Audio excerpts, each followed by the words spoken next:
penale internazionale è un ambito del diritto internazionale relativamente recente, per come siamo abituati noi a vedere nascere ed evolversi le diverse branche del diritto.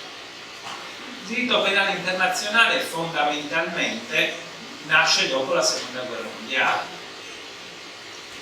e nasce con delle forme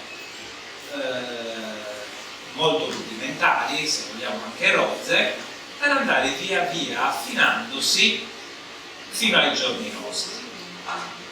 Una cosa che già avevo detto a voi gli anni scorsi quando sono venuto a parlare è questo, che noi dobbiamo ricordarci sempre che il diritto non è una scienza esatta, non è una scienza matematica, non è una scienza naturale, ma è un fenomeno culturale.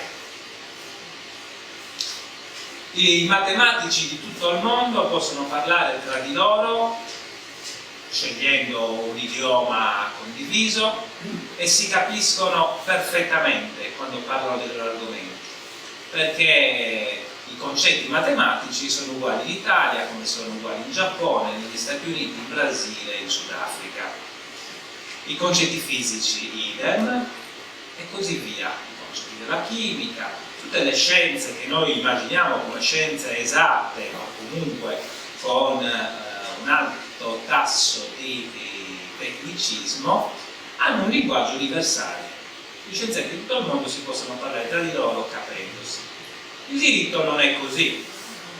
Il diritto che noi siamo abituati a conoscere, trattare qui in Italia è profondamente diverso dal diritto che sono abituati invece a conoscere, a trattare, ad applicare in Cina o, per citare un paese appena richiamato dal dottor Piras, in Iran, ma anche tra l'Italia e la Germania, tra l'Italia e la Gran Bretagna ci sono delle grandi differenze giuridiche. Perché? Perché il diritto, come la lingua, noi ce lo ritroviamo come un'eredità della storia, dell'evoluzione di una civiltà, dei suoi usi, dei suoi costumi, perché altro non è che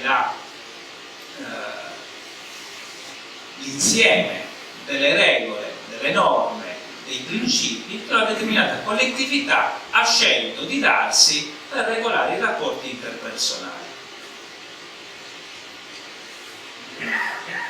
Esiste però un ambito del diritto che aspira ad essere universale. Non lo è, nel senso che, lo vedremo, non è un ambito del diritto che tutti gli stati del mondo riconoscono o che riconoscono solo in parte, ma aspira ad essere universale ed è il diritto internazionale.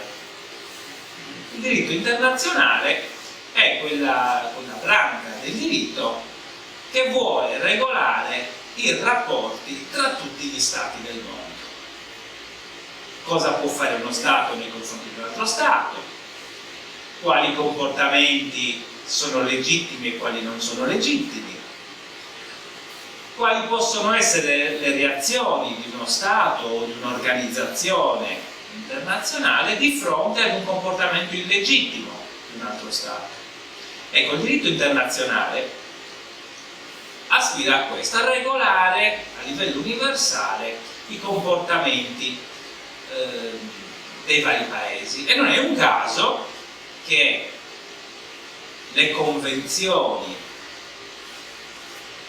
cioè quei contratti, passatemi il termine, che gli stati stipulano tra di loro, quando aspirano ad essere universali vengono scritti o in inglese o in francese, che sono storicamente le due lingue universali. Se l'Italia aderisce ad una convenzione internazionale multilaterale nell'ambito delle Nazioni Unite, la versione in italiano che noi troviamo pubblicata nel sito del Ministero degli Esteri è una traduzione nostrana, fatta per noi, ma non è una traduzione ufficiale, non è il testo ufficiale è sempre in inglese o in francese, proprio perché il diritto internazionale pensa e si scrive in un modo che vorrebbe essere riconosciuto da tutti. Nell'ambito del diritto internazionale nasce la giustizia penale internazionale, o per dirla in altri termini, il diritto penale internazionale, che ha una peculiarità.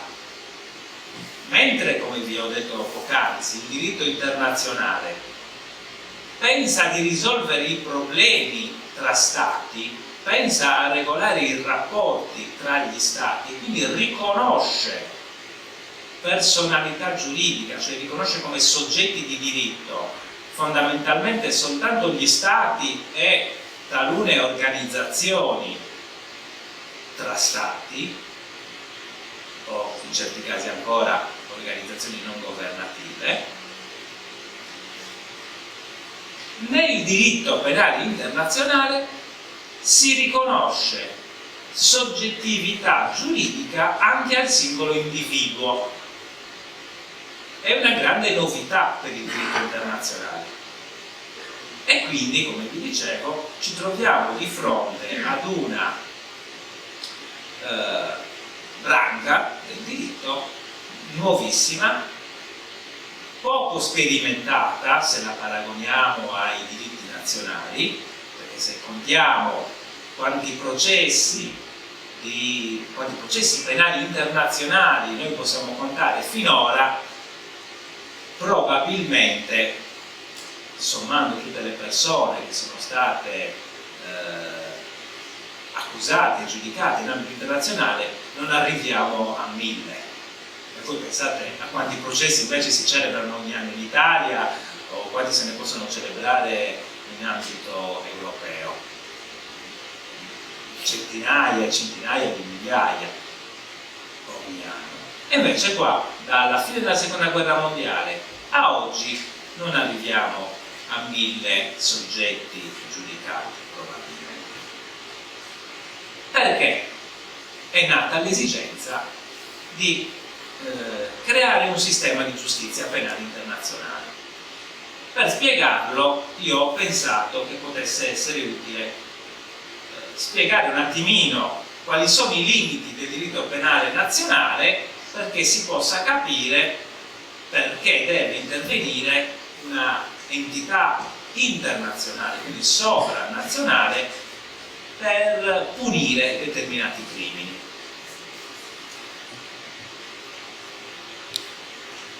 Il diritto penale nazionale di regola ha dei precisi limiti spaziali, cioè si può applicare di regola, ripeto, soltanto a fatti commessi da un determinato soggetto, da qualunque soggetto, all'interno del territorio su cui quello Stato esercita la propria sovranità. Quindi quando un determinato fatto di reato viene commesso sul pianeta Terra, per decidere chi deve punire, innanzitutto si va a vedere dove è stato commesso quell'illecito. Perché il primo criterio di collegamento universalmente riconosciuto è il criterio di territorialità.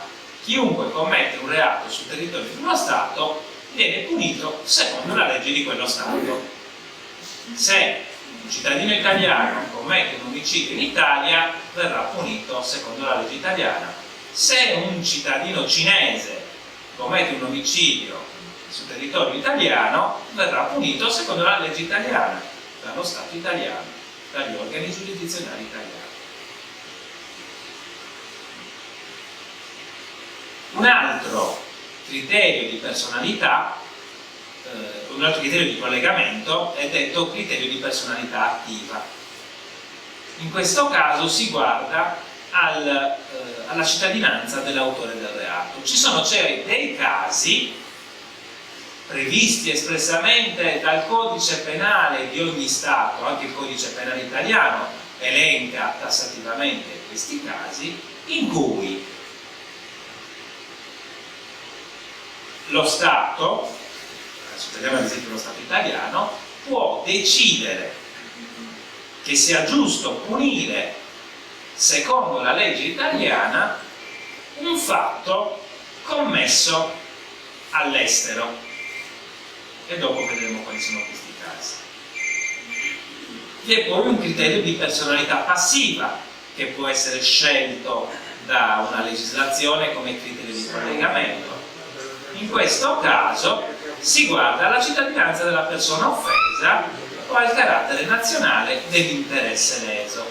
Se c'è un cittadino francese che sta a Parigi, tenta di organizzare un'azione militare contro lo Stato italiano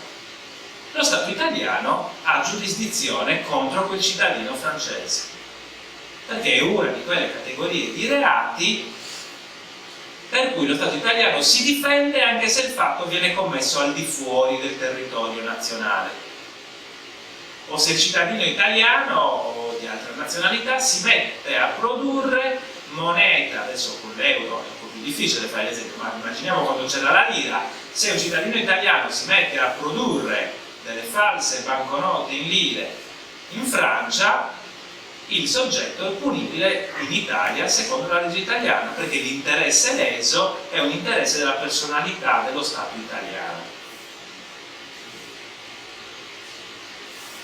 C'è poi un altro criterio che è quello che a noi oggi interessa maggiormente, il criterio di universalità.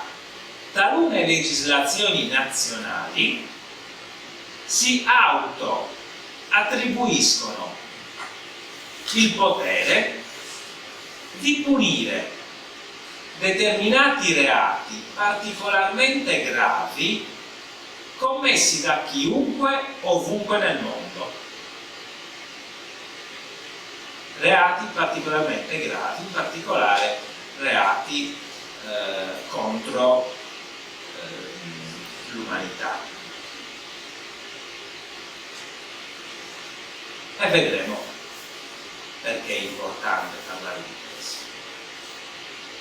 Alcuni esempi. Il criterio di territorialità, ve l'ho già detto, se un cittadino cinese commette un furto in Italia verrà giudicato e punito in Italia, perché il criterio di territorialità che si applica in tutti i paesi del mondo, quindi sappiate bene che se andate all'estero, ovunque siate, commettete un reato secondo la legge di quel paese, lì verrete processati e giudicati.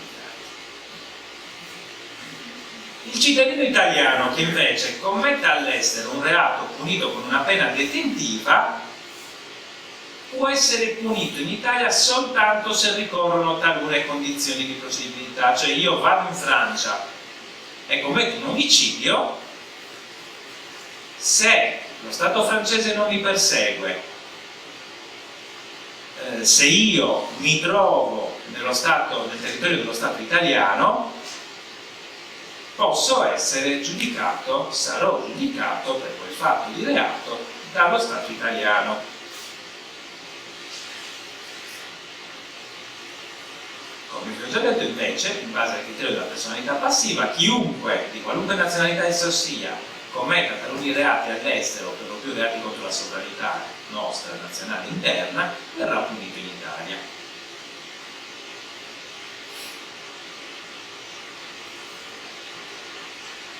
Anche il nostro codice penale conosce il criterio di universalità, ma è un criterio molto residuale, il più residuale di tutti. La legge nazionale si applica a chiunque abbia commesso all'estero certi gravi reati, puniti con pene detentive molto elevate, soltanto se quel soggetto si viene a trovare nel territorio italiano, se lo Stato estero non lo persegue e se esiste la richiesta da parte del Ministero della Giustizia per i reati più gravi, oppure della persona offesa privata, l'istanza di punizione della persona offesa nei reati meno gravi. Il caso, almeno tra quelli recenti, più famoso in cui è venuto in gioco il principio universalistico ha riguardato l'ex dittatore cileno Augusto Pinochet, che è stato uno dei più efferati dittatori della seconda metà del Novecento. Augusto José Ramón Pinochet, così era Ugarte, il suo nome integrale, è stato un generale e un politico cileno che, a seguito di un colpo di Stato nel 1973, ha preso il comando del governo in Cile e lo ha tenuto dal 1973 al 1990. Dopo la fine della sua dittatura, egli ha comunque tenuto il comando delle forze armate fino al 1998. Tuttavia sono state raccolte una quantità enorme di testimonianze della popolazione che l'hanno portato ad essere ritenuto responsabile, secondo le stime più basse che poi sono state pubblicate in una relazione parlamentare del Parlamento cileno, responsabile di almeno 3.508 morti, di cui 2.298 assassinati o giustiziati e 1.210 sparizioni forzate, i cosiddetti desaparecidos, oltre a 28.259 casi di tortura e prigionieri politici. Questa modalità di repressione delle opposizioni e di qualunque forma di dissidenza rispetto al suo governo è stata qualificata da molti, diciamo che da tutti, tranne dai suoi sostenitori all'estero, come un crimine, un vero e proprio crimine contro l'umanità. Però il Cile non lo ha mai perseguito, neppure dopo che lui ha lasciato la carica di dittatore. Come vi ho detto, dal 90 al 98 è stato capo delle forze armate e fino al 2000 è stato a capo delle forze armate e poi nel 2002 è stato addirittura nominato senatore a vita. Cosa è accaduto però? Che fino al 98 era a capo delle forze armate, ricordavo bene all'inizio. È successo che nell'anno 98, quando cessa di comandare le forze armate cilene, Pinochet si sposta a Londra per sottoporsi a un intervento chirurgico. Era accaduto però che nel mentre un giudice istruttore spagnolo famosissimo in Spagna, anche in Italia l'avrete orecchiato perché era stato uno di quei, era stato non uno, era il giudice istruttore spagnolo che aveva sottoposto ad indagine il nostro premier Silvio Berlusconi per gli affari che aveva fatto con le televisioni in Spagna. Ma è un giudice che in Spagna ha curato indagini di estrema importanza e di enorme risalto mediatico, poi purtroppo è finito un po' male. Questo giudice, che appunto era abituato a seguire casi eclatanti, aveva anche molto spirito di iniziativa nelle indagini, aveva spiccato un mandato di arresto internazionale contro Augusto Pinochet perché il codice penale spagnolo legittimava l'autorità giurisdizionale spagnola in forza del principio di universalità a perseguire chiunque nel mondo si fosse reso responsabile di crimini contro l'umanità e non fosse stato processato nel suo paese, nel paese in cui quei fatti erano stati commessi. E quindi il giudice spagnolo cosa dice? Il Cile non ti processa, ti voglio processare io qui in Spagna per quello che hai fatto. E appunto emette un mandato d'arresto internazionale. Quando Pinochet arriva a Londra, si sottopone all'intervento chirurgico, il giorno dopo l'intervento gli viene notificato il mandato d'arresto e da quel momento iniziano 2 anni di battaglie legali tra la Spagna che chiedeva l'estradizione e la difesa del dittatore Pinochet che invece sosteneva di fronte ai giudici inglesi che quell'estradizione non potesse essere concessa.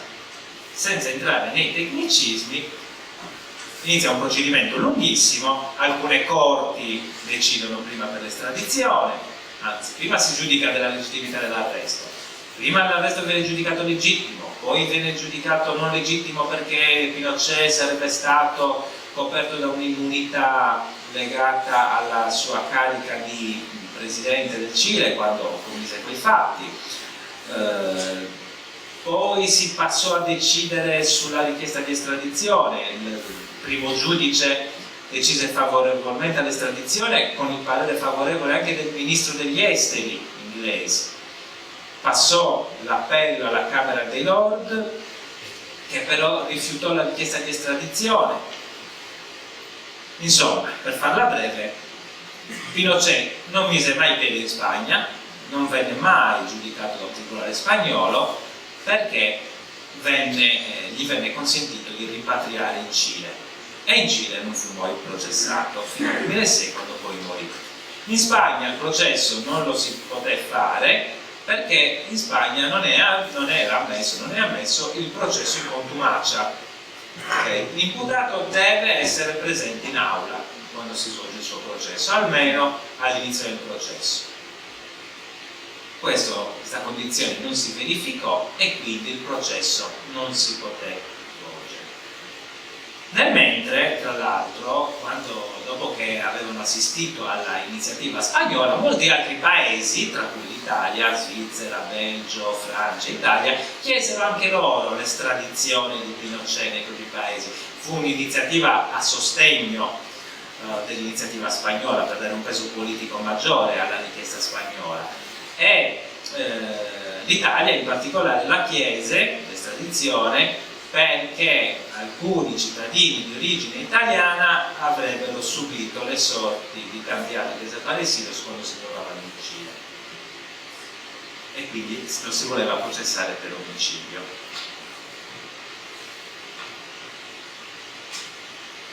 Ora, questo è un esempio che vi ho voluto portare perché è un caso di diritto penale interno che guarda all'estero, quindi si chiama diritto penale internazionale, perché appunto il codice penale spagnolo consentiva ai giudici spagnoli di guardare fuori dai propri territori e scegliere se processare qualcuno per certi fatti oppure no. Vi dico anche che dopo questa esperienza, quando il Partito Socialista in Spagna ha perso il potere e lo ha guadagnato il Partito Popolare ha modificato il codice penale e oggi la Spagna non riconosce più il principio universalistico, perché non vuole più avere problemi con gli altri stati e quindi nessun giudice spagnolo può più pensare di andare a pescare dittatori in giro per il mondo per processarli in Spagna. E quindi cosa succede quando un capo di Stato o altri alti rappresentanti di uno Stato commettono gravi crimini contro l'umanità e nessun altro Stato rivendica il proprio diritto a giudicarli? Quindi un capo di Stato o un generale dell'esercito commette dei gravi crimini di rilievo internazionale nel proprio territorio, ma il governo, l'autorità giudiziaria del proprio paese non lo sottopone a processo, non lo giudica per quei fatti. E nessun altro Stato all'estero rivendica il diritto o il potere di giudicarlo. Questo soggetto può, per il semplice fatto che nessuna nazione lo voglia processare, farla franca, pur avendo commesso dei crimini aberranti? La comunità internazionale si è posta a questi problemi e se li è posti per la prima volta in realtà già prima dell'esperienza nazista. C'era stato un tentativo, per così dire, abortito già dopo la prima guerra mondiale, perché Guglielmo II, il capo di Stato prussiano, voleva essere, o meglio, lo si voleva processare da parte della Gran Bretagna per l'invasione che aveva dato origine alla Prima Guerra Mondiale.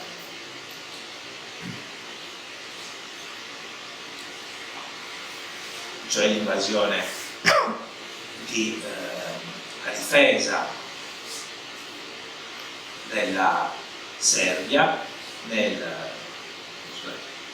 l'invasione nei confronti della Serbia ad opera dello Stato austro-ungarico, dell'impero austro-ungarico. Ecco, Guglielmo fu ritenuto responsabile, istigatore di quell'invasione e quindi a Londra lo si voleva processare, ma non se ne fece mai nulla perché Guglielmo non venne mai consegnato e quindi il processo appunto non si celebrò mai. Ma fu la prima volta che venne in mente di processare un capo di Stato per un'azione da lui commessa nell'esercizio delle sue funzioni, ritenendo quell'azione comunque al di fuori dei criteri normali del diritto internazionale. Come vi dicevo prima, il diritto internazionale si preoccupa di giudicare gli Stati, quindi giudica le responsabilità degli Stati. Quando è legittimo che uno Stato usi la forza contro un altro Stato? Però si limita, per così dire, a regolare casi ritenuti fisiologici, conflitti fisiologici. Non arriva ad ipotizzare delle guerre che poi col senno di poi appaiono agli occhi dei più assurde, nate senza una reale o proporzionata ragione, cioè delle guerre che appaiono avere origine soltanto dal desiderio di aggressione fondamentalmente o di odio contro un altro paese. Ecco, quando questo accade, nel diritto internazionale si inizia a ragionare, ma qui la colpa non è dello Stato, perché la colpa può essere dello Stato quando i suoi organi, i suoi rappresentanti agiscono all'interno di una cornice che il diritto internazionale contempla, quando cioè quell'azione può essere attribuita allo Stato. Ma se un capo di governo fa una cosa su una decisione che è al di fuori della cornice della normalità diplomatica, delle normali relazioni tra Stati, allora la colpa è sua, non è più dello Stato. Si inizia a pensare in questi termini. Quindi lì la colpa non era della Prussia, la colpa era di Guglielmo, che aveva supportato l'idea austriaca, secondo io. Allora oggi sappiamo che le cose andavano più diversamente, ma secondo i pensatori dell'epoca, secondo i politici dell'epoca, era stato lui a istigare gli austriaci ad invadere la Serbia.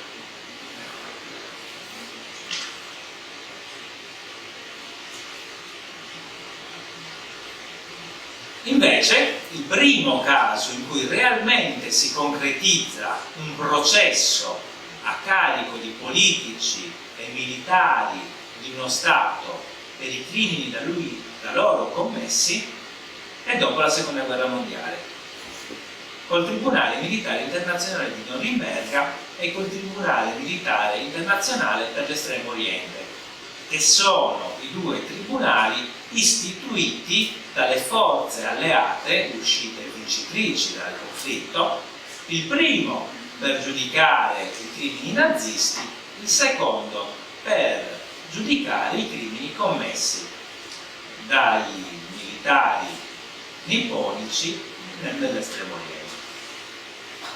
Successivamente nulla per tantissimo tempo, poi vedremo perché nulla per tantissimo tempo, fino ad arrivare al 1993 con l'istituzione del Tribunale Internazionale Penale per l'ex Jugoslavia, al 94 col Tribunale Internazionale Penale per il Ruanda e a oggi,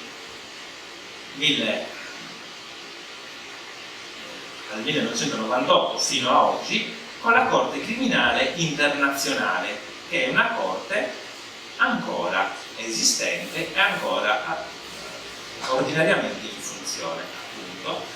È stata pensata e istituita nel 1998, è entrata in funzione nel 2002 e oggi funziona regolarmente.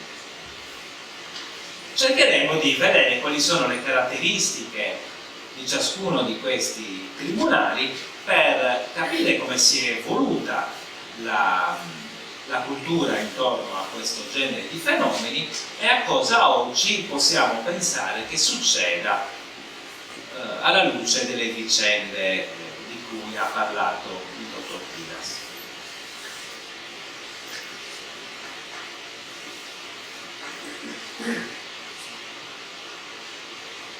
Questo l'abbiamo già visto. Allora, il primo tribunale è il Tribunale Militare Internazionale di Norimberga. La sua caratteristica fondamentale, che oggi per la nostra sensibilità giuridica a livello nazionale non accetteremmo, è che il Tribunale di Norimberga venne istituito successivamente al fatto commesso. Noi sappiamo che ciascun cittadino, quando commette un fatto di reato, può essere punito soltanto se quel fatto di reato era previsto quando lui lo ha commesso da un giudice che sia precostituito, cioè il giudice deve preesistere a quel fatto di reato.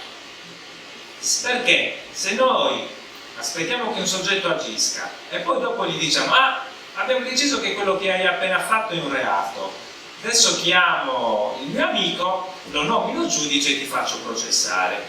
Voi capite bene che è un processo che nasce già con una certa inclinazione verso la responsabilità di quel pover'uomo, e quindi il tribunale speciale come figura è vietato dalla nostra Costituzione. Però una cosa è parlare di condotte umane normali o comunque ordinarie, comunque circoscritte all'azione di una sola persona, altra cosa è trovarsi di fronte a fenomeni di proporzioni enormemente più grandi che, anche se non sono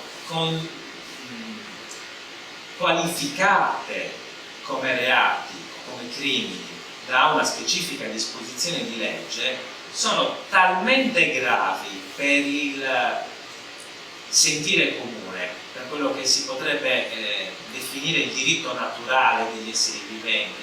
C'è una concezione filosofica che si chiama appunto quella del diritto naturale, secondo cui certe norme di diritto, anche se non sono scritte, esistono e non possono non esistere per una civile convivenza.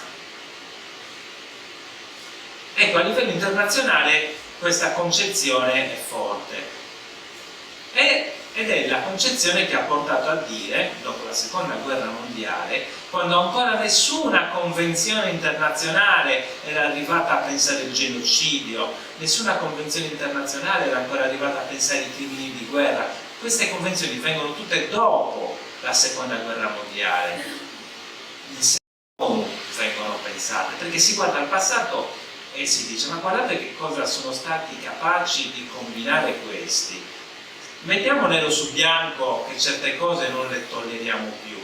E allora nasce la Convenzione contro il genocidio, nasce la Convenzione contro i crimini di guerra, nascono le convenzioni che riconoscono i diritti fondamentali dell'individuo e via discorrendo. Quando era in corso la seconda guerra mondiale, però, non esisteva nessuna di queste convenzioni. Non era codificato il genocidio, non erano codificati i crimini di guerra, esistevano però gli usi di guerra, cioè la guerra è sempre stata regolata da usi e l'uso è una fonte del diritto internazionale ben riconosciuta. Cioè, nel diritto internazionale non sono fonti del diritto soltanto le norme scritte, ma gli usi e le consuetudini sono fonti del diritto. Quindi se gli stati hanno sempre escluso che in guerra si possano commettere determinate nefandezze, allora quella è una legge, non è scritta ma è come se fosse una legge scritta, è un uso. E quindi, dicevo, dopo la fine della seconda guerra mondiale, ma già durante la seconda guerra mondiale, quando arrivavano le notizie dai campi di concentramento di quello che si stava facendo da parte dei nazisti nei confronti di determinate etnie, nei confronti delle persone di religione ebraica, già lì si inizia a pensare, già nel 1943 ci sono dei documenti nei quali si legge che i capi di Stato si ponevano il problema: ma adesso a questi cosa gli facciamo? Cioè, la Germania li deve punire, li dovrà punire per quello che stanno facendo. L'idea poi verrà superata, appunto, perché quando finisce tutto dice no, non li lasciamo in mano ai giudici tedeschi, creiamo un nostro tribunale militare apposito per giudicare quello che è stato fatto. E quindi ogni paese degli alleati, Stati Uniti, Gran Bretagna, Unione Sovietica e Francia, designarono un giudice e un'equipe di procuratori che dovevano sostenere l'accusa. E iniziò il processo di Norimberga. Vennero selezionati inizialmente 24 imputati che dovevano rappresentare ciascuno per importanza i settori principali della classe dirigente nazista: quello diplomatico, quello economico, quello politico e quello militare.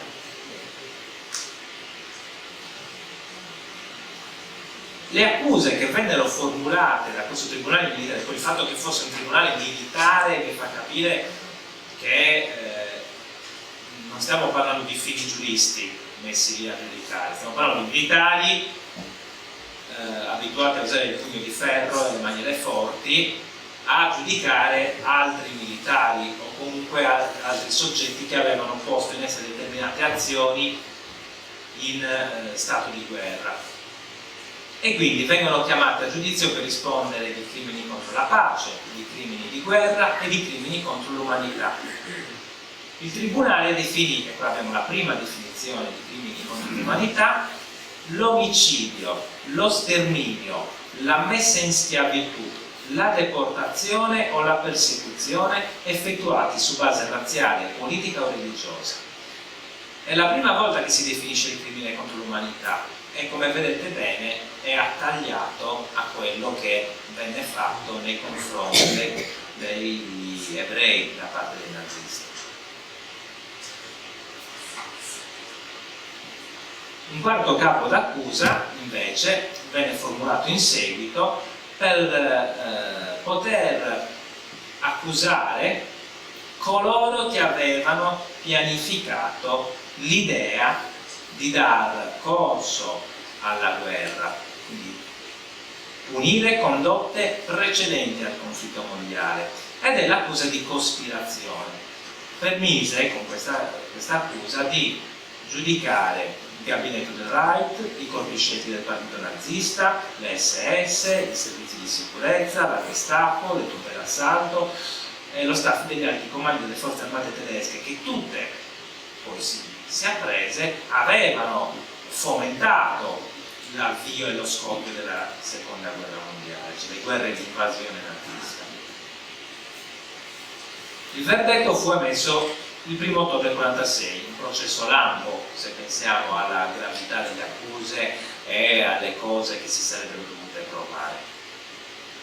La regola voleva che almeno 3 dei 4 giudici fossero d'accordo sul verdetto.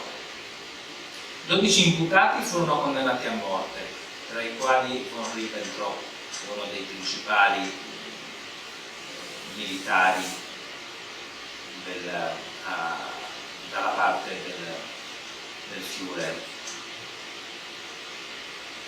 I condannati a morte furono impiccati, cremati e poi le ceneri vennero sparse nel fiume Isar. Uno si suicidò prima dell'esecuzione. Invece 3 imputati furono condannati all'ergastolo e altri 4 a pene che andavano dai 10 ai 20 anni di prigione. Solo 3 imputati vennero assolti. Molti altri soggetti furono poi processati da tribunali speciali militari minori costituiti in vari paesi europei. Anche in Italia, ho scoperto, venne costituito un tribunale speciale per giudicare i crimini commessi dai nazisti in Italia. E così in tanti altri paesi. Ogni paese fu chiamato a giudicare con propri tribunali speciali i crimini nazisti commessi sui loro territori. Questo è il tribunale di Norimberga. Come vedete spiccano dietro i giudici le foto delle bandiere, questa foto, le bandiere della Francia, degli Stati Uniti, della Gran Bretagna e della Russia, cioè le quattro forze alleate vincitrici. Al Tribunale di Norimberga si riconosce il merito di aver raccolto una quantità di documentazione, tra l'altro tutta prodotta dagli stessi nazisti a loro difesa, dalla quale emergono le prove dell'Olocausto. Il procuratore americano che conduceva e dirigeva l'accusa in quel processo decise di basare l'accusa proprio solo o quasi esclusivamente su documenti per dare maggior forza all'accusa stessa e anche per dare un rilievo storico al processo medesimo, perché si pensava che basandosi sulle testimonianze si sarebbe sempre potuto obiettare sulla non genuinità di quelle testimonianze. Il testimone non lo sappiamo mai se dice il vero al 100%. Il documento preformato fuori dal processo, tra l'altro proveniente dagli stessi imputati, non lasciava adito a dubbi. Il Tribunale Militare Internazionale per l'Estremo Oriente è in qualche modo gemello di quello di Norimberga, anche se vi partecipano molti più paesi. Perché? Perché contro i dirigenti nipponici venne elevata un'accusa che invece ai gerarchi nazisti non venne contestata, e in particolare parliamo della guerra di aggressione. La particolarità è che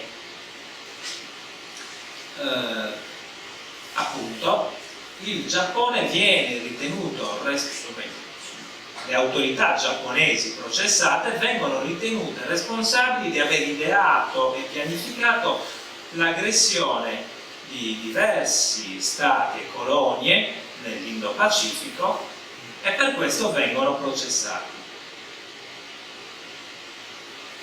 È molto interessante lo statuto che questo tribunale militare si dà prima di iniziare il processo. In questo documento, che precostituisce le regole del processo stesso, il generale MacArthur, che è il comandante supremo delle forze alleate, un americano, stabilì le procedure attraverso le quali il processo doveva svolgersi, e in questo statuto si specifica che la posizione ufficiale di un accusato, il fatto che un accusato abbia agito conformemente agli ordini del suo governo, del suo superiore, non saranno sufficienti di per sé soli a sollevare dalla propria responsabilità detto accusato in ogni crimine di cui è imputato, ma queste circostanze possono essere considerate come attenuanti nel verdetto se il tribunale deciderà che la giustizia lo esiga. Cioè, se io non sono il comandante supremo dell'esercito e ho ricevuto degli ordini dall'alto di commettere certi crimini, non potrò usare a mia discolpa la scusa che ho obbedito ad un ordine, se quell'ordine mi ha portato a commettere uno di quei gravissimi crimini.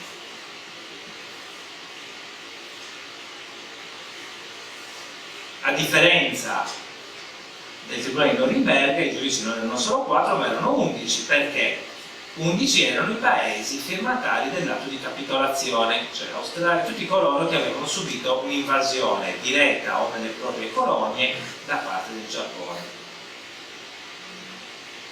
E anche la pubblica accusa rispettava lo stesso criterio di composizione, erano 11 procuratori scelti dagli stati che avevano scritto l'atto di capitolazione del Giappone. Le accuse, come vi dicevo, a differenza di quanto accade nel processo di Norimberga, era quella di essere capi, organizzatori, istigatori o complici nella pianificazione o attuazione di un comune piano o cospirazione per intraprendere guerre di aggressione e guerra o guerre in violazione del diritto internazionale. Perché, vedete, qua torna quel concetto che vi dicevo prima. Il diritto internazionale non disconosce,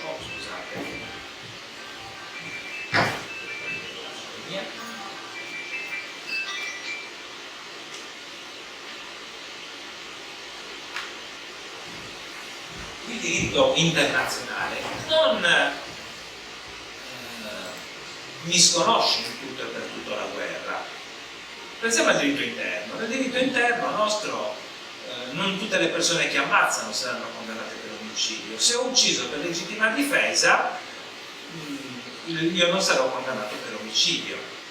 E nel diritto internazionale vale la stessa regola. Se io agisco anche con una guerra per legittima difesa, nei casi in cui la guerra è una reazione proporzionata all'offesa che stavo subendo, allora non risponderò per aver commesso, intrapreso una guerra in violazione del diritto internazionale.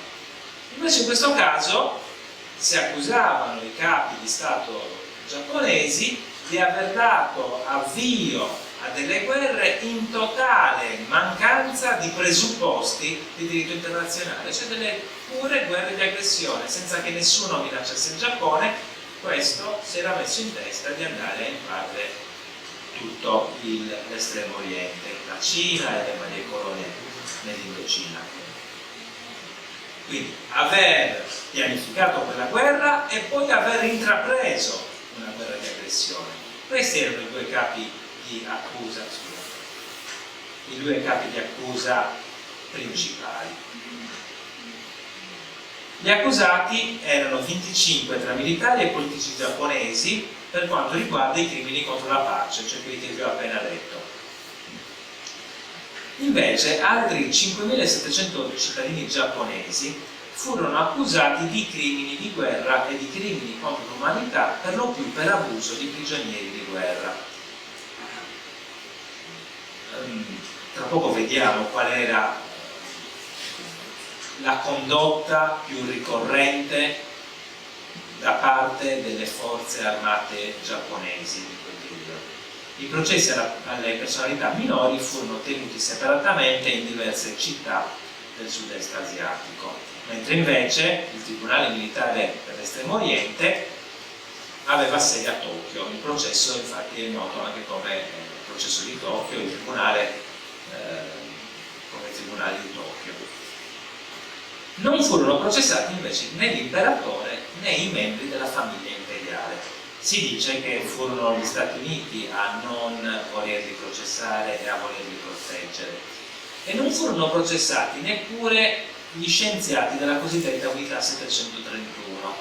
Erano degli scienziati che erano stati incaricati di svolgere degli esperimenti utilizzando gli esseri umani come cavie. Quindi, i prigionieri di guerra furono utilizzati appunto come cavie e subirono delle torture che neanche vi racconto,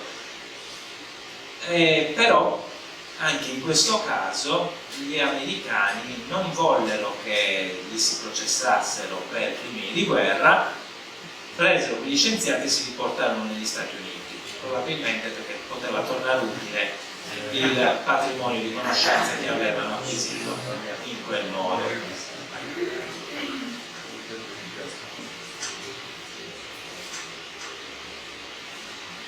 Le condanne. Tra tutti gli accusati, solo uno, questo Hideki Toyo, si assunse la piena responsabilità dei suoi ordini e dei suoi atti. Tutti gli altri invece dichiararono di aver eseguito degli ordini e di non avere per questo nulla da rimproverarsi, ma vi ricordate, lo statuto del tribunale aveva preannunciato che nessuna di queste scuse sarebbe valsa l'innocenza dell'accusato. Quindi tutti i 25 imputati si dichiararono non colpevoli, ci furono 7 condanne a morte, 16 ergastoli e 2 pene detentive minori. Uno degli imputati impazzì durante il processo e fu ricoverato in un manicomio. È passata la storia del fatto che questo imputato nel corso del processo si girò verso il ministro degli esteri giapponesi, anche lui sotto processo, gli diede una fortissima testata e gli urlò una frase in tedesco che ora non ricordo. A quel punto il giudice, cioè i giudici crederebbero alla tesi difensiva secondo la quale questo era totalmente impazzito e lo rinchiusero in manicomio. Nel 2007, ecco, a differenza che per il Tribunale di Norimberga, del Tribunale di Tokyo sappiamo meno, cioè non tutte le carte sono state pubblicate. Nel 2007 sono stati pubblicati alcuni documenti acquisiti al processo ed venne fuori che cosa? Venne fuori che uno dei crimini di guerra più ricorrenti, per cui quei 5.700 giapponesi furono processati, riguardava l'utilizzo di donne di conforto, cioè donne che venivano rapite in giro per il mondo, dove il Giappone andava ad aggredire, costrette a lavorare nei bordelli frequentati dai soldati e da altri uomini durante gli anni di guerra. Si fa specifico riferimento agli ordini che i capi militari davano di usare le donne ai fini sessuali durante il conflitto. Quindi era proprio una pianificazione di queste azioni dall'alto e quindi i militari erano istruiti su cosa fare. Finito il momento post bellico, l'ONU subito pensa di istituire un tribunale penale internazionale che da quel momento in poi vigilasse sull'intero pianeta andando a caccia di cattivi capi di Stato. Ma non se ne fece niente, perché? Perché il clima che si andò a creare con i due blocchi contrapposti, sovietico e statunitense, impedì di trovare un accordo in seno all'ONU circa il contenuto di questa convenzione. E quindi non se ne fece nulla. Se non che quando i due blocchi iniziano a non essere più in contrasto come erano, quando finisce l'URSS e quindi finisce la guerra fredda, cade il muro di Berlino, riprendono le guerre in Europa, in particolare nell'ex Jugoslavia, e sorge l'esigenza, dopo la guerra in Jugoslavia, di valutare le condotte tenute dai capi di Stato e militari serbi e bosniaci. Per fare ciò viene istituito questa volta come organo delle Nazioni Unite il Tribunale Penale Internazionale per l'ex Jugoslavia. Prima caratteristica distintiva di questo tribunale è che non è un tribunale militare, è un tribunale penale internazionale voluto dalla massima organizzazione internazionale, l'ONU, massima perlomeno per dimensioni, non dico per capacità di incidere sulle sorti del pianeta, e i giudici che compongono questo tribunale sono dei veri giuristi, o sono giudici che provengono dai paesi nazionali o sono esperti di diritto internazionale. L'Italia ha dato a questo tribunale 2 professori universitari di diritto internazionale come giudici, che sono stati anche presidenti del tribunale per un certo numero di anni.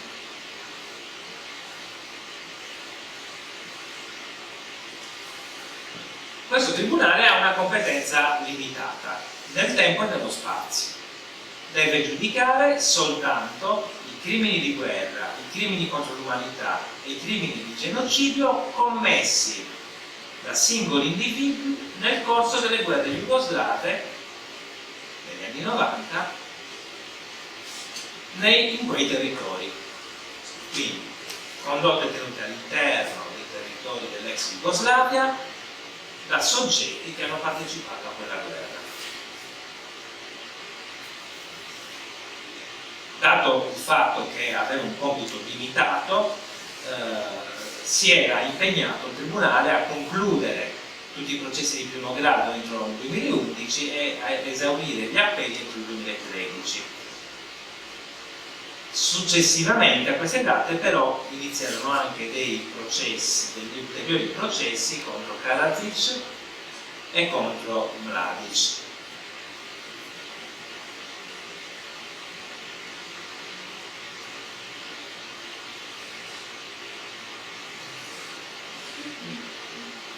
Lo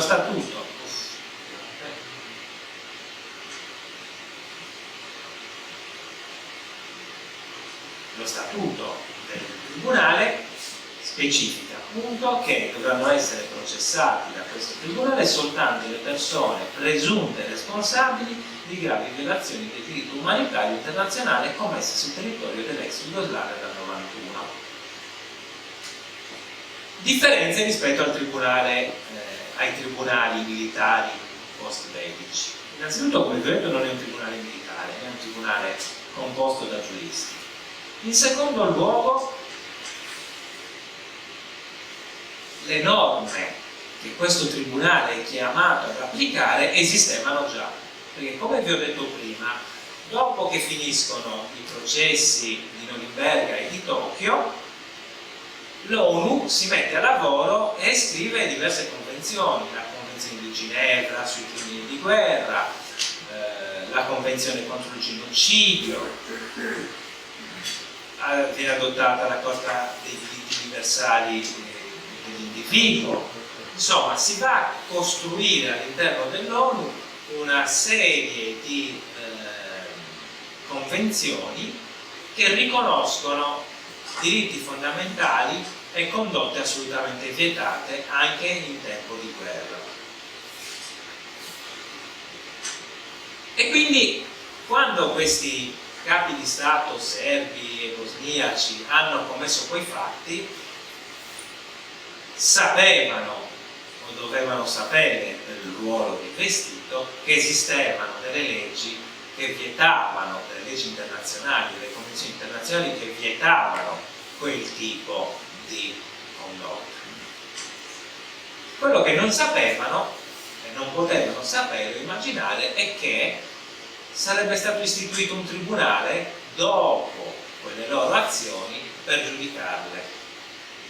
E quindi qua, questa è la caratteristica comune del tribunale per l'ex Jugoslavia rispetto ai tribunali di Tokyo e Norimberga. È sempre un giudice speciale, cioè è sempre un giudice nominato dopo il fatto e che quindi sconta un pochino il dubbio della costituzione ad hoc, cioè un tribunale che è messo lì per punire fondamentalmente, perché il fatto lo si ritiene grosso modo già accertato, che quelle cose siano state fatte si sa, bisogna solo appurare con precisione quali siano i gradi di responsabilità dei singoli individui, ma grosso modo si sapeva chi erano i comandanti dell'esercito, si sapeva chi erano i capi di governo, si sapevano i nomi delle persone coinvolte nelle diverse azioni. Quindi è un tribunale messo lì a fatto compiuto con, immaginate voi se il tribunale per l'ex Jugoslavia li avesse assolti tutti. Immaginiamo per assurdo una soluzione di massa di questi soggetti. L'opinione pubblica avrebbe gridato non allo scandalo di più, ma cosa l'avete messo a fare questo tribunale se non è stato in grado di punire quello che tutti sanno? Cioè era un tribunale le cui sentenze avevano un contenuto, non dico scontato, ma grosso modo già scritto. E però il buono c'è che si costituisce come un tribunale penale del tipo che in Occidente siamo abituati a vedere, quindi abbiamo delle camere, 3 di primo grado e una d'appello, abbiamo un ufficio del procuratore che cura le indagini e si preoccupa di sostenere l'accusa in giudizio, e poi abbiamo la cancelleria che cura gli aspetti burocratici del processo stesso. Slide doppia, scusate. I crimini su cui il Tribunale penale viene dichiarato competente quando viene istituito sono contemplati negli articoli 2, 3, 4 e 5 del suo statuto. Per ogni tipologia di crimine gli articoli in questione forniscono un elenco con descrizione esemplificativa delle condotte che dovevano realizzare, o gravi infrazioni alle convenzioni di Ginevra del 49 sulle condotte da tenere in guerra, o violazioni delle leggi o dei costumi di guerra, quindi ciò che non era scritto nella Convenzione di Ginevra ma che comunque rientrava negli usi, nei costumi della guerra, e il genocidio. E infine i crimini contro l'umanità. Quali sono le infrazioni gravi alle Convenzioni di Ginevra del 49 che vengono valorizzate in questo statuto? L'omicidio volontario, la tortura e i trattamenti inumani. L'omicidio volontario vuol dire, vabbè, siamo in guerra, una cosa è l'uccisione di un militare, una cosa è il militare che entra nel villaggio e ammazza all'impazzata civili e chiunque gli passa davanti. Quello è l'omicidio volontario che in guerra non si può commettere. Tortura o trattamenti inumani, compresi gli esperimenti biologici, il fatto di causare intenzionalmente delle grandi sofferenze o di attentare gravemente all'integrità fisica o alla salute altrui,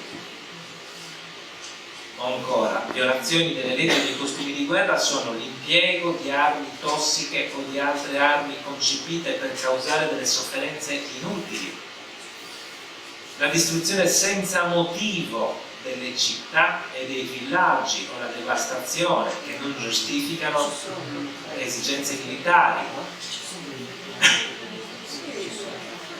l'attacco o il bombardamento con qualsiasi mezzo di città, villaggi, abitazioni o edifici non difesi. E qua sembra che stiamo parlando un pochino di quello che accade oggi in Ucraina. Il sequestro, la distruzione o il danneggiamento deliberato di edifici consacrati alla religione, alla beneficenza, all'insegnamento, alle arti e alle scienze, a monumenti storici, ad opere d'arte e ad opere di carattere scientifico.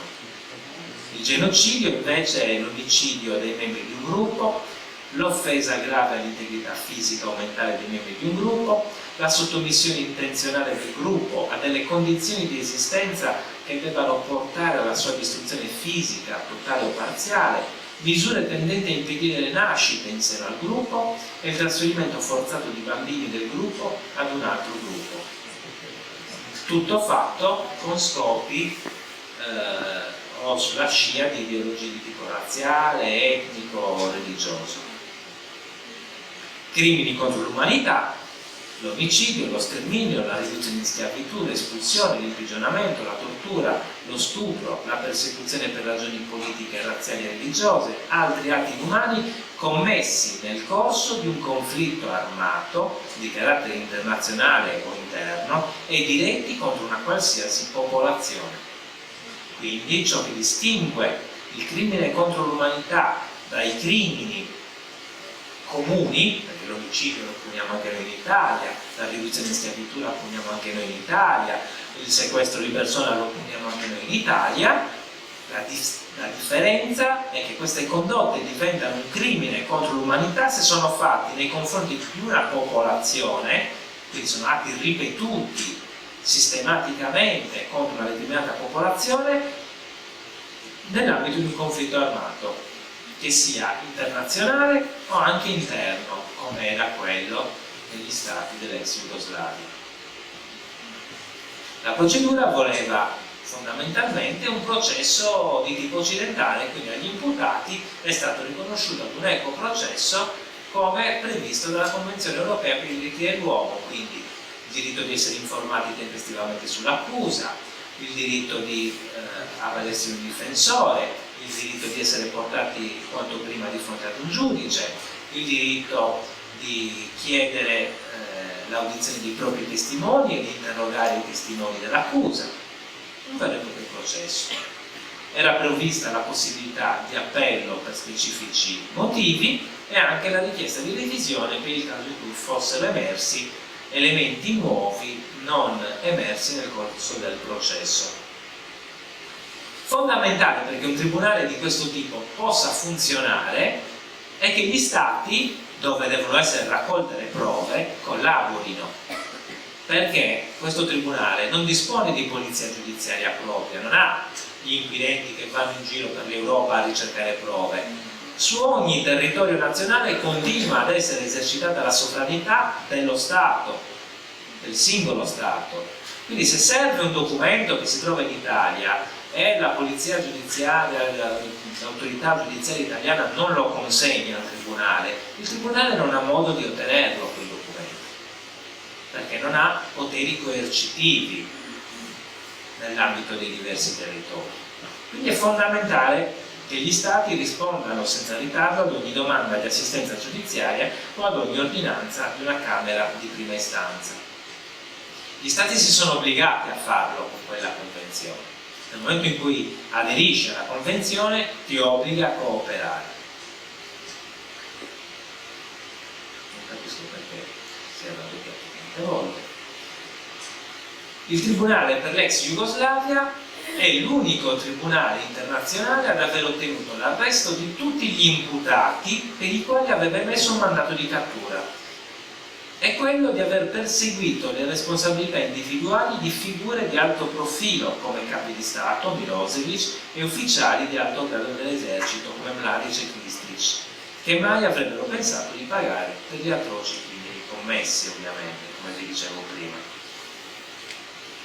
Ha perseguito in modo efficace i diritti di genere e quelli a sfondo sessuale. Lo stupro sistematico, si legge nella relazione di uno dei presidenti del tribunale, è stata una caratteristica dominante nei conflitti sia in ex Jugoslavia sia in Ruanda, purtroppo.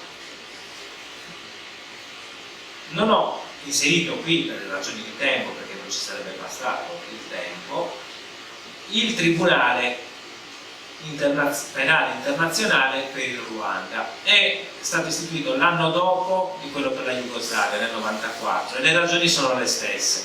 Anche in Ruanda era stata operata una repressione ferocissima contro delle popolazioni di etnia minoritaria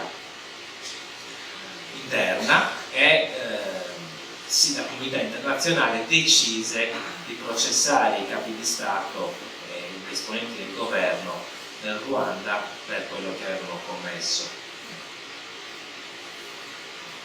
Saltiamo direttamente all'argomento di attualità, a dove siamo oggi. Oggi siamo di fronte a questo, alla Corte Penale Internazionale. Come vi ho detto, nel 1998, visto come avevano funzionato bene comunque il Tribunale per l'ex Jugoslavia e il Tribunale per il Ruanda, si decide finalmente di creare una Corte Penale Internazionale stabile, chiamata a giudicare fatti che sarebbero accaduti dal momento della sua istituzione in avanti. Quindi non è più un tribunale speciale, ma è un tribunale ordinario. Si stabilisce che gli stati che vi aderiscono acconsentono a che le persone che vanno a rivestire i suoi organi siano sottoposte al giudizio di quella Corte per i fatti appunto successivi all'adesione alla Convenzione. Quindi se l'Italia aderisce, su un esempio, nel 2010, acconsente automaticamente a che i propri funzionari, i capi di governo o chi per loro, militari, siano giudicati per i fatti commessi dal 2010 in avanti, a meno che lo Stato stesso, al momento in cui aderisce, non acconsenta e faccia una dichiarazione in tal senso di retroattività e quindi acconsenta che quelle condotte vengano giudicate anche se commesse prima dell'adesione. Come vi dicevo, era stata pensata già nel 1948, ma non si verificarono le condizioni politiche internazionali idonee alla sua nascita concreta.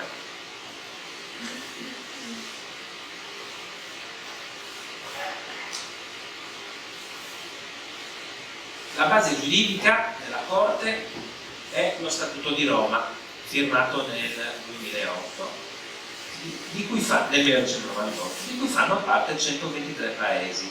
Non sono parte della Convenzione di Roma due delle superpotenze che siedono nel Consiglio di sicurezza dell'ONU, la Russia e gli Stati Uniti, e neanche la Cina e neppure l'Ucraina ne fanno parte. Quindi, per arrivare a dare una prima risposta al quesito posto dal dottor Piras, la Corte Penale Internazionale non potrà giudicare i capi di Stato, i ministri, i più alti generali dell'esercito russo per la guerra di invasione in Ucraina. Non potranno mai essere i giudici della Corte Penale Internazionale a giudicarli, perché la Russia non ha aderito alla Convenzione e quindi non si è sottoposta alla giurisdizione della Corte stessa. Come vedete, non solo la Russia si è tenuta le mani libere, anche gli Stati Uniti e anche la Cina hanno preferito non aderire.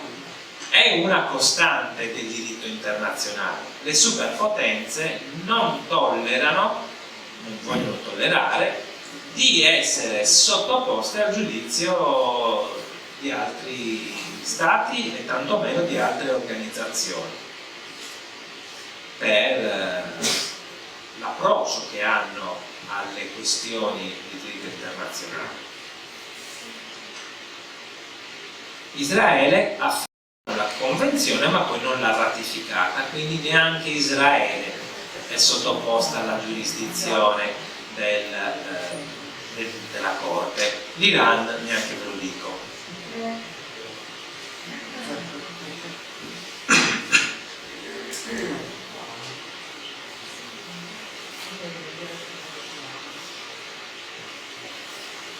Che cosa può giudicare la Corte Penale Internazionale? Innanzitutto, nello Statuto si dice che è competente a giudicare il crimine di genocidio, i crimini contro l'umanità, i crimini di guerra, i crimini di aggressione.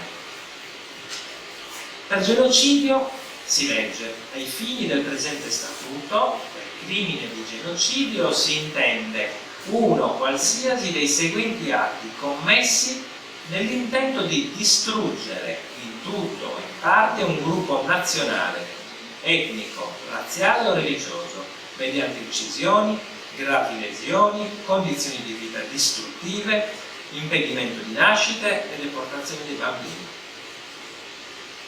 Sono invece crimini contro l'umanità uno qualsiasi degli atti di seguito elencati se commesso nell'ambito di un esteso e sistematico attacco contro popolazioni civili con la consapevolezza dell'attacco. Omicidio, sterminio, riduzione in schiavitù, deportazione, imprigionamento, tortura, abusi sessuali, persecuzioni contro un gruppo per ragioni discriminatorie, crimine di apartheid, altri atti inumani di analogo carattere diretti a provocare intenzionalmente grandi sofferenze o gravi danni all'integrità fisica o alla salute fisica o mentale. Sono invece crimini di guerra, in particolare quando commessi come parte di un piano o di un disegno politico o come parte di una serie di crimini analoghi commessi su larga scala.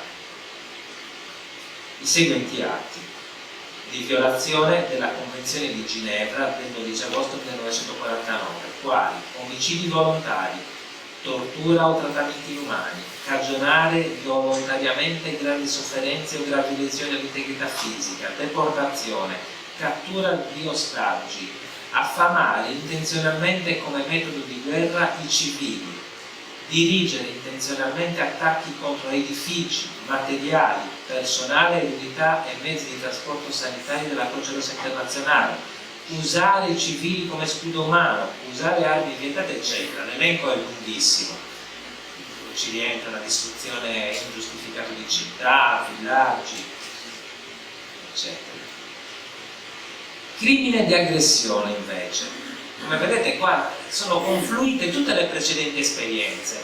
Il crimine di aggressione l'avevamo conosciuto nel Tribunale di Tokyo, i crimini contro l'umanità li avevamo conosciuto nel Tribunale di Norimberga, i crimini di genocidio l'abbiamo conosciuto nel Tribunale di Norimberga e nel Tribunale dell'ex Jugoslavia e del Ruanda. Insomma, si è fatto tesoro di tutte le esperienze storiche pregresse per condensarle in un unico statuto. Cosa si intende per crimine di aggressione? La pianificazione, la preparazione, l'inizio o l'esecuzione da parte di una persona in grado di esercitare effettivamente il controllo o di dirigere l'azione politica o militare di uno Stato di un atto di aggressione che per carattere, gravità e portata costituisce una manifesta violazione della Carta delle Nazioni Unite del 26 giugno 1945, che è la carta dove si stabilisce quali sono i limiti entro cui la guerra è ritenuta una reazione legittima.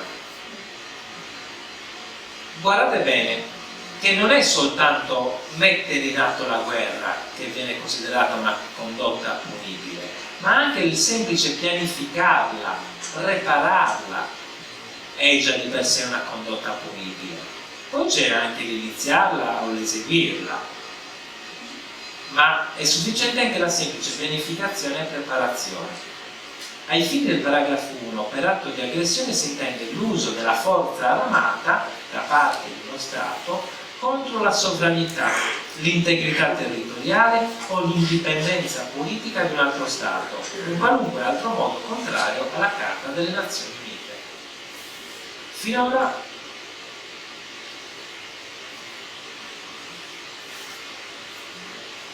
questo abbiamo già detto.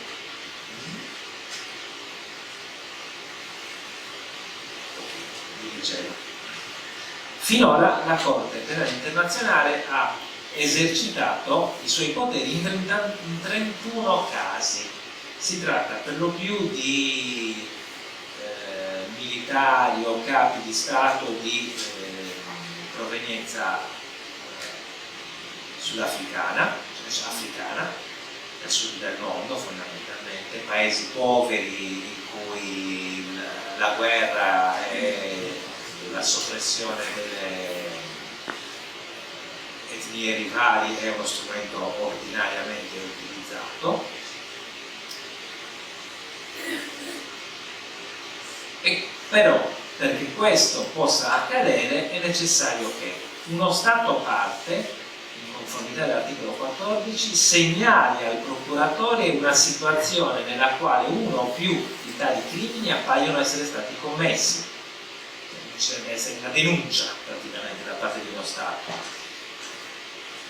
Se il Consiglio di sicurezza dell'ONU, nell'ambito delle azioni previste dal capitolo 7 della Carta delle Nazioni Unite, segnala al procuratore una situazione nella quale uno o più di tali crimini appaiono essere stati commessi, quindi la denuncia può provenire dallo Stato parte o dal Consiglio di sicurezza, oppure se il procuratore ha aperto un'indagine sul crimine in questione in forza dell'articolo 15, quando il procuratore può prendere notizia autonomamente di un fatto criminale di quel tipo. In conclusione, i principi fondamentali emersi con i tribunali di Norimberga e Tokyo sono due. Primo è che sono gli uomini e non gli stati a commettere crimini internazionali e a doverne rispondere qualsiasi carica ricoprano. B. L'impossibilità di utilizzare un ordine ricevuto dal superiore gerarchico come scusa e giustificazione per sottrarsi alla punizione, mentre i principi fondamentali scaturiti dal lavoro svolto dai tribunali dell'ex Jugoslavia e del Ruanda sono rappresentati dalla priorità della giurisdizione rispetto a quella delle autorità nazionali. Ok, questi tribunali nazionali non davano segni di voler processare gli autori di quei fatti, è intervenuto il Tribunale internazionale e dalla limitazione della dichiarazione di criminale nei confronti delle persone giuridiche, cioè chi è criminale è una persona fisica, non non è uno Stato, non è un'organizzazione, non è un corpo di polizia.